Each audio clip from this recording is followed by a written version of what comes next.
From New Delhi, you're watching DD India Live, India's voice to the world. I'm Preeti Kaur. Coming up in the next 30 minutes. West Asia remains on edge even as UN and world leaders call for maximum restraint after Iran's attack on Israel. Biden warns Israel that US will not take part in any retaliatory action against Iran.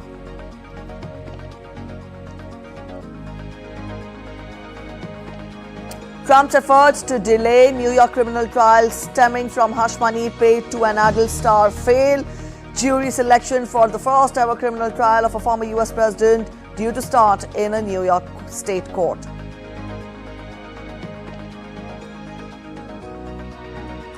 And campaigning for first phase running in full steam with political parties garnering support for their candidates. India's Prime Minister Modi addresses public rally in South Indian state of Kerala.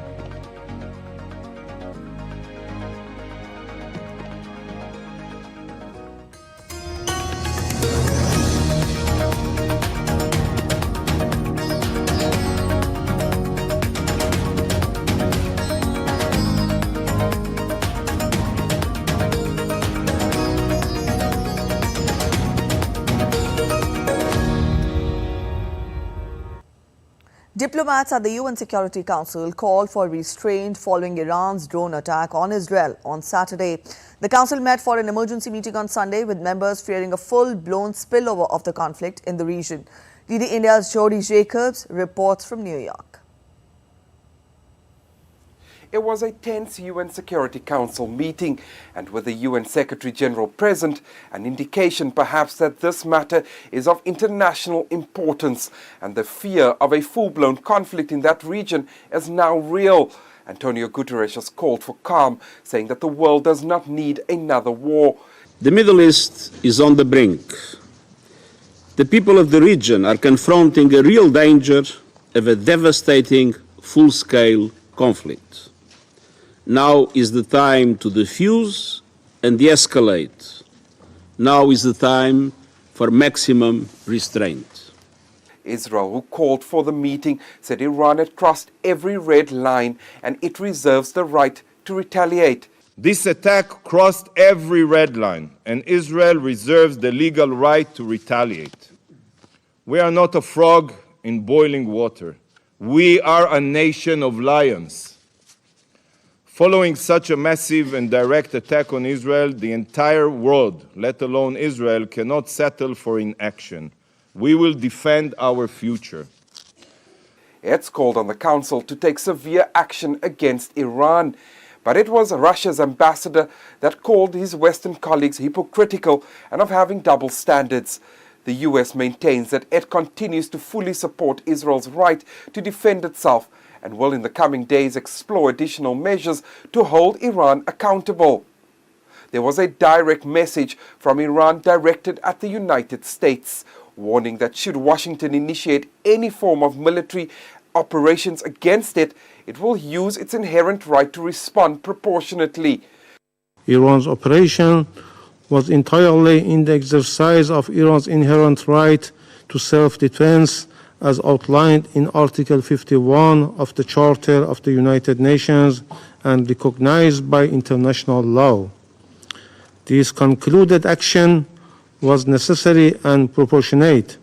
It was precise and only targeted military objectives and carried out carefully to minimize the potential for escalation and prevent civilian harm. The Council is yet to decide on what actions it will take, but this latest developments will most likely remain on its agenda this week. Jody Jacobs at the United Nations, reporting for DD India. Condemning Iran's unprecedented attack against Israel, US President Joe Biden has pledged a coordinated G7 diplomatic response to the drone and missile attacks. On Sunday, G7 leaders held a video meeting to debate on Iran's attack on Israel. Italian Foreign Minister Antonio Tajani said that he hoped that the Israeli government shows restraint in its response. Iran launched over 300 drones and missiles at Israel overnight, which Tehran said was in response to the April 1 strike on its consulate in Syria. The latest attacks have raised the threat of a wider regional escalation. We expressed our solidarity and support to the people of Israel and reaffirmed our unshakable commitment towards its security. Iran's actions risk provoking an uncontrollable regional escalation, and this has to be avoided. We will continue to work to stabilize the situation. We call on Iran and its proxies to cease completely the attacks. All parties should exercise maximum restraint. We also discussed the need to end the crisis in Gaza as soon as possible. U.S. President Joe Biden has warned Israeli Prime Minister Benjamin Netanyahu that U.S. will not take part in a counter-offensive against Iran if Israel decides to retaliate for a mass drone and missile attack on Israeli territory. According to a White House spokesperson, in fact, White House official, Biden had informed Netanyahu in a phone call that he would not participate in retaliatory action and that U.S. will not support any Israeli counterattack against Iran. Prime Minister Benjamin Netanyahu on Sunday reconvened the war cabinet in Tel Aviv to discuss the response to the Iranian attack. Israeli officials said that the panel favored retaliation in the meeting. However, it was divided over the timing and scale of any such response. The five-member cabinet, including Netanyahu, Defense Minister Yoav Gallant, and Cabinet Minister Benny Gantz, was expected to reconvene again for further discussions.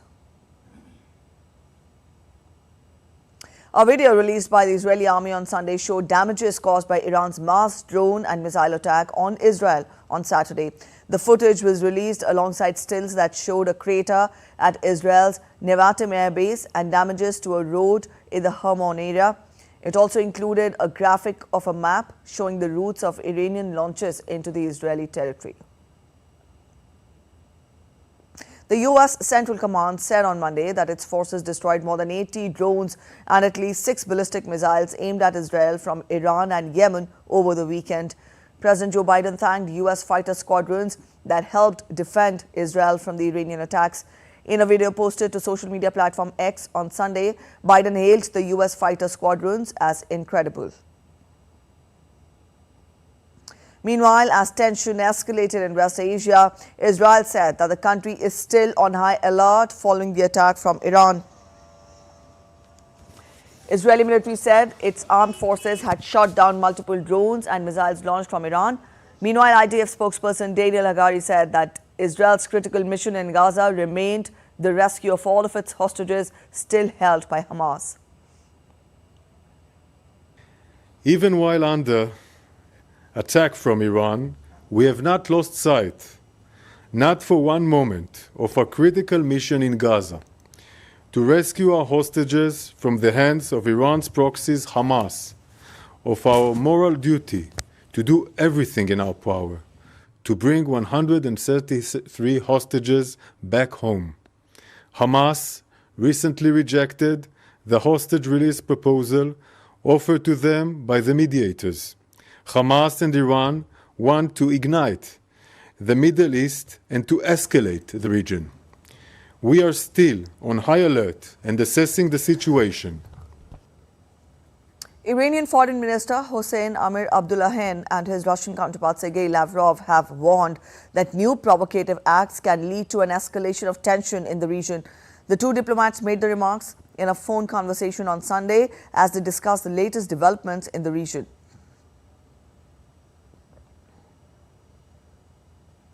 India has urged immediate de-escalation in the wake of rising tension between Israel and Iran.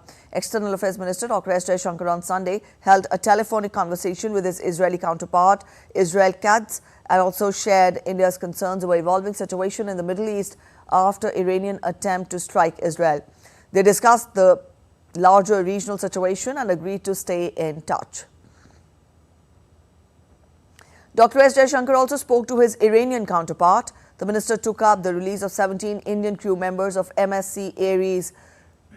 The leaders discussed the current situation in the region and stressed on the importance of avoiding escalation, exercising restraint, and returning to diplomacy. Dr. S. Jaishankar agreed to remain in touch.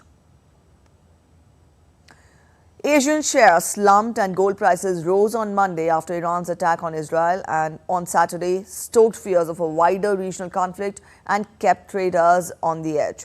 Markets in Asia began the week on a cautious footing. MSCI's broadest index of Asia-Pacific shares outside Japan fell 0.7%. Japan's Nikkei slid more than 1%. Hong Kong's Hang Seng slumped 0.63%.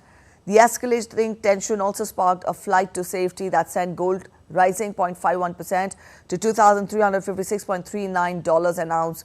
Brent crude futures peaked at $92.18 a barrel last week, and that was the highest level since October.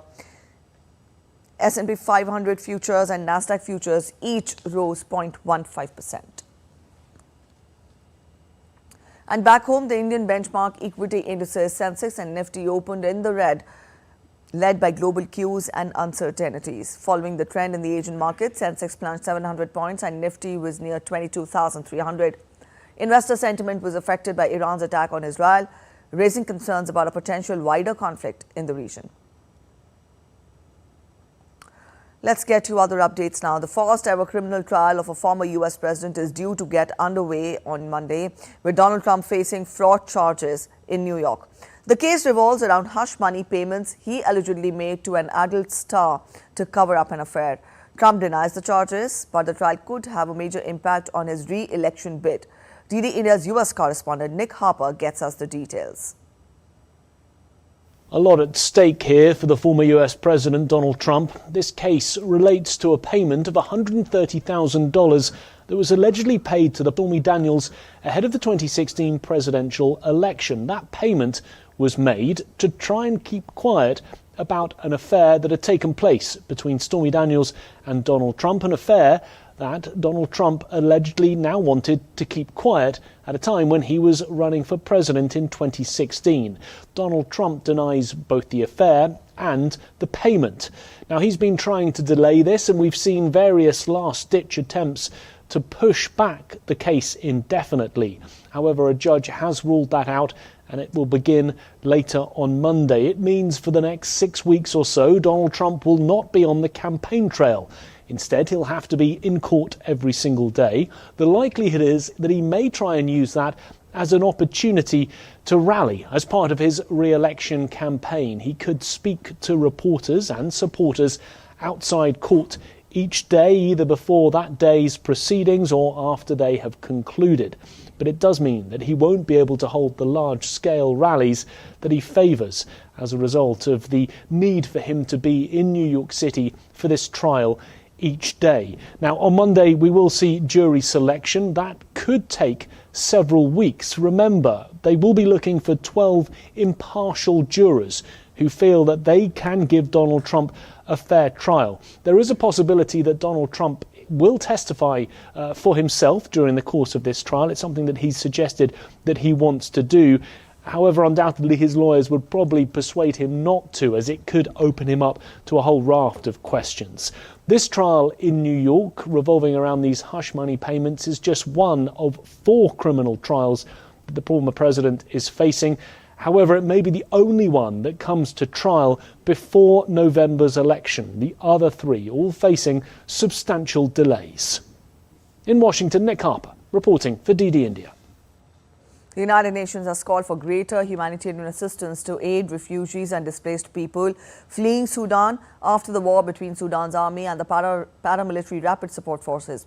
UN has urged the international community to ensure that the conflict in Sudan does not become a neglected crisis. The United Nations entity dedicated to gender equality has furthermore called for immediate steps to protect women and girls, support their economic empowerment, and include them in peace negotiations and decision-making. Despite the magnitude of this crisis, UNHCR says funding is critically low and threatens aid deliveries.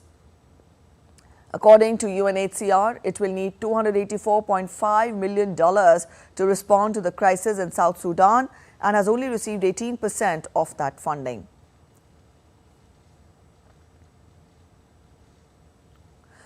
Let's get to other updates that are making it to the headlines from across the world. Now, the New South Wales government said it would give $12 million for an independent coronial inquiry into the attack in Sydney's Westfield Bondi Junction Mall, which killed 6 people. The attacker, Koshi, was shot dead by a lone female police officer who confronted him solo while he was on the rampage.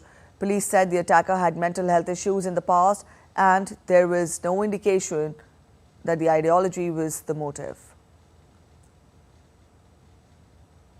Two law enforcement officers were shot dead on Sunday in New York. The officers were responding to reports of a stolen vehicle when they were shot. The incident is now being investigated by heavy force of police. Up next, a short break, but still to come on this edition of DD India Live. Political fever grips the entire nation. Stay with us as we get you a report on the poll pulse in Arunachal Pradesh. And in football, Bayern Leverkusen secured their first ever Bundesliga title, ending an 11-year stranglehold of the league by Bayern Munich.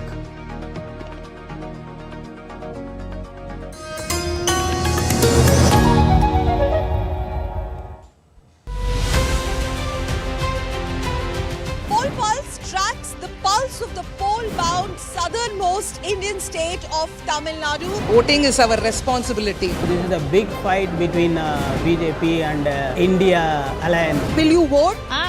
Yeah, power of democracy. This is a huge. BJP is trying her best, for the past 10 years under the flagship of Sri Narendra Modi Garu. The 2024 Lok Sabha polls in Tamil Nadu are witnessing the battle royale between DMK, AIADMK and the BJP.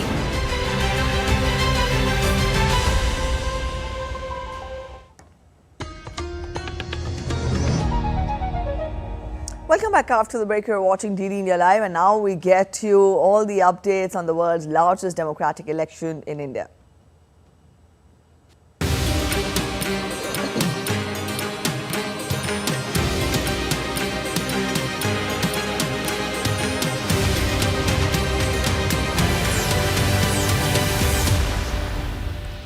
Campaigning has gained momentum ahead of its general elections 2024. Spearheading the campaign, India's Prime Minister and BJP senior party leader Narendra Modi is on a visit to the southern states of Kerala and Tamil Nadu for campaigning.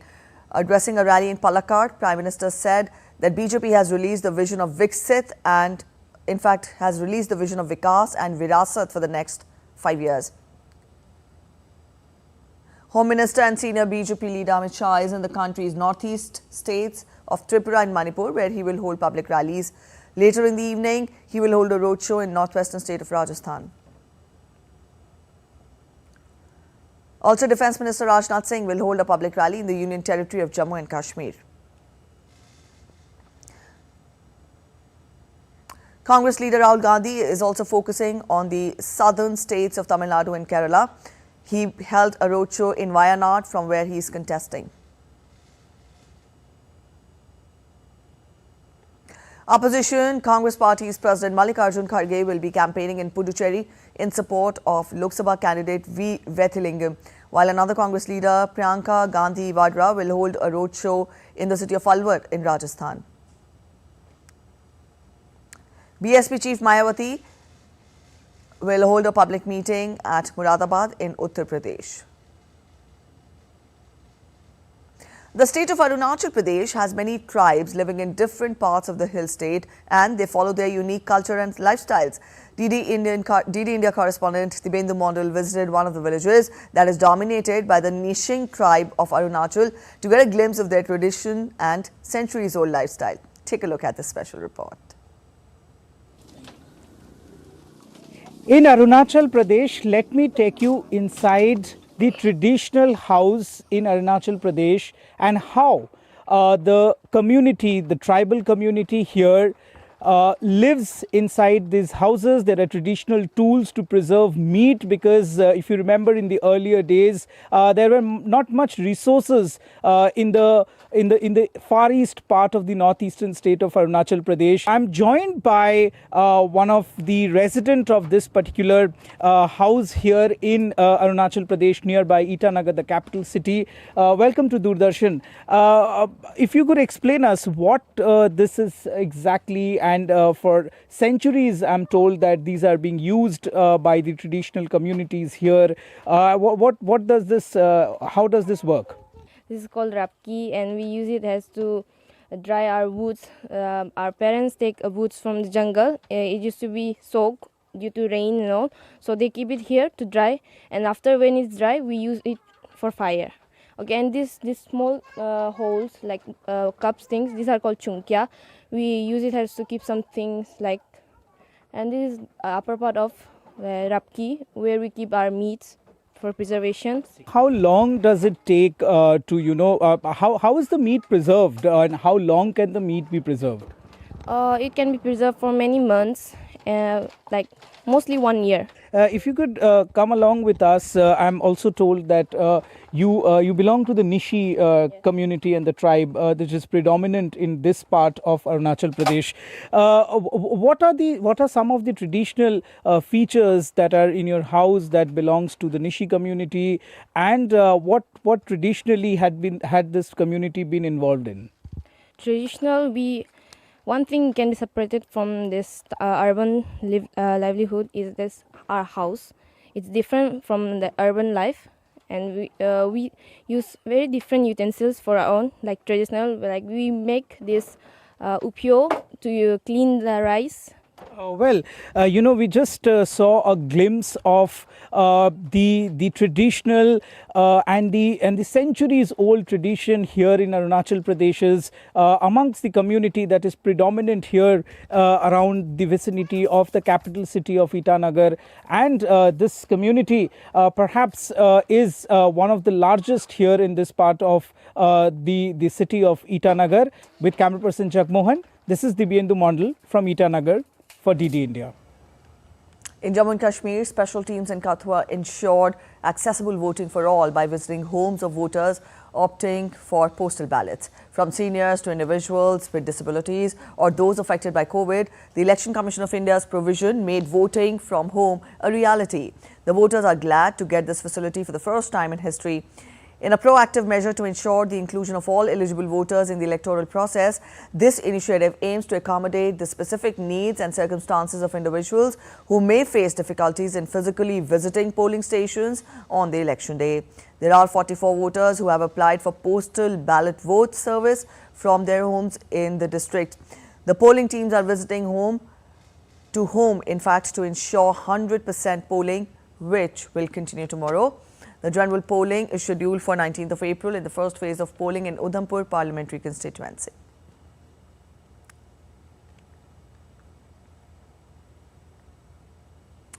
Multiple police forces have been deployed in the Naxal-hit area in Gadchiroli district of western state of Maharashtra to conduct safe and peaceful elections.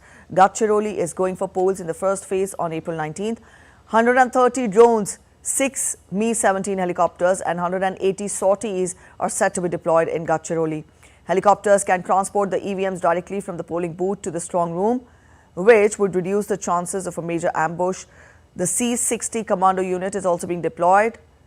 We get you more from DD India correspondent Shishir Shelar.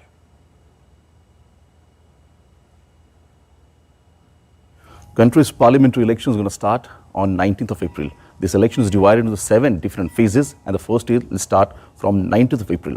Well, the first phase is quite crucial for some of the states here, and Maharashtra also one of them. The reason behind some of the sensitive areas in this particular entire states here. In Maharashtra particularly, the Gadchiroli district is known to be a Naxal affected district, and that's the reason the extra deployment of security forces have been put in place. Not just CRPF, RPF, local police. Along with that, a special task force, the anti-insurgency force C-60, will also be deployed at various locations in Gadchiroli, especially to the sensitive polling booth. And that's the reason these C-60 commandos are using some of the weapons, which are high-tech weapons. At the same time, for the first time, they also got 5 choppers from the Indian Army to patrol into the entire area. Right now, behind me, you can see these visuals where the C-60 commandos are doing their practice on the D-Day. That means on the first phase of 19th April, these commandos will be deployed at the several locations across the Gadchiroli district for the patrolling and the security of the voters. Shir Shilar for DD India, Gadchiroli. All right, on to sports now. Bayer Leverkusen scripted history as they won their first Bundesliga title on Sunday with a thumping 5-0 win over SV Werder Bremen. Xabi Alonso's side knew victory would secure the silverware with 5 games to spare, and there were no signs of nerves as they produced a performance worthy of champions. Under Alonso's guidance, Leverkusen are currently on a Bundesliga record unbeaten run to 29 games, 25 wins and 4 draws to chalk up 79 points. Leverkusen won the Bundesliga title with 5 matches left to end Bayern Munich's dominant run in the league. It was not even a close race in Bundesliga this season. As champions, Leverkusen have a 16-point lead over Bayern with 5 matches remaining. All right, on to IPL now. Royal Challengers Bengaluru will take on Sunrisers Hyderabad in the match 30th of IPL season 2024 today in Bengaluru. Faf du Plessis led RCB are languishing at the bottom of the table with just 1 win and 5 losses from 6 matches. They are coming into this clash on the back of a 4-match losing streak. In their last game, Bengaluru lost to Mumbai Indians by 7 wickets at Wankhede Stadium. Also, Hyderabad have blown hot and cold in the tournament, having won 3 and lost 2 encounters. However, after winning their last 2 games, Pat Cummins and company will be confident of continuing the winning run against RCB. That's it in this edition of DD India Live. But let us know your thoughts on the news of the day. You can connect with us on Facebook, X and also Instagram. We'll be back with more news as it breaks here on DD India. I'm Preeti Kaur signing off, and from all of us here in Delhi, thanks for watching DD India Live.